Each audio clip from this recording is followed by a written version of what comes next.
Hi viewers, మనం వచ్చేసి ఇక్కడ డాన్స్ అండ్ మ్యూజిక్ అని ఇచ్చున్నారు.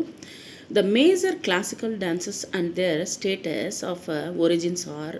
ఒక్కొక్క డ్యాన్స్ వచ్చేసి ఎక్కడ పుట్టింది అనేటువంటిది మనము తెలుసుకోబోతున్నాము. భరతనాట్యం వచ్చేసి తమిళనాడు, కథక్ ఉత్తరప్రదేశ్, కూచిపూడి ఆంధ్రప్రదేశ్, మణిపూర్లో ఒడిస్సీ అనేటువంటి డ్యాన్స్ వచ్చేసి ఒడిస్సా, సట్రియా అస్సాం, కథకళి అండ్ మోహినియాట్టం కేరళ. ఈ యొక్క ప్రాంతాల్లో వచ్చేసి ఈ యొక్క డ్యాన్సెస్ అనేటువంటిది మ్యూజికల్ అండ్ డ్యాన్సెస్ వచ్చేసి క్లాసికల్ డ్యాన్సెస్ వచ్చేసి ఇక్కడ ఆవిర్భవించింది అని చెప్పొచ్చు అనమాట. అంటే ఇది ఇక్కడ స్టార్ట్ అయింది అని అర్థం అనమాట. తర్వాత in our culture dance and music are used for entertainment as well as to express devotion to God.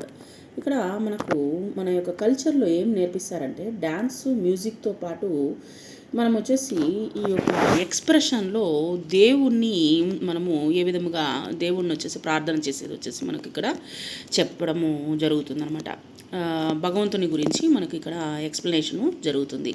Indian dance and music can be classified in to classical and folk. మనము Indian dances చూసినట్లయితే క్లాసికల్లో ఉంటుంది, తర్వాత వచ్చేసి ఫోక్లో కూడా మనము చూడొచ్చు అనమాట. Classical dances were usually performed in temples as a form of worship. ముందు వచ్చేసి ఎక్కువగా గుళ్ళలో వచ్చేసి ఈ యొక్క క్లాసికల్ డాన్సెస్ భరతనాట్యము, తర్వాత వచ్చేసి కూచిపూడి, కథక్ ఇవన్నీ వచ్చేసి గుళ్ళలో ఆడేవాళ్ళు అనమాట. Certain classical dances were performed before the kings in their kings court.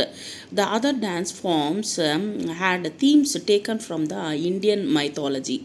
ఇక్కడ వచ్చేసి అంతకుముందు వచ్చేసి ఈ యొక్క భరతనాట్యం కావచ్చు, లేదా వచ్చేసి కూచిపూడి, ఇవన్నీ వచ్చేసి రాజు ముందు ఎవరైతే రాజ్యాన్ని పరిపాలన చేసేవారో ఆ యొక్క రాజు ముందు తన యొక్క రాజ్యసభలో వచ్చేసి ఏర్పాటు చేసి ఈ యొక్క నాట్యాన్ని ఆడించేవారు. తర్వాత వచ్చేసి ప్రజల కోసంగా వచ్చేసి గుళ్ళలో వచ్చేసి పెర్ఫార్మెన్స్ అనేటువంటిది చేసేవాళ్ళు అనమాట. ఈ విధంగా వచ్చేసి డ్యాన్స్ మ్యూజిక్ అనేటువంటిది మన యొక్క భారతదేశంలో వచ్చేసి చాలా పారంపర్యముగా వస్తున్నటువంటి ఒక కళాచారము అని చెప్పొచ్చు అనమాట.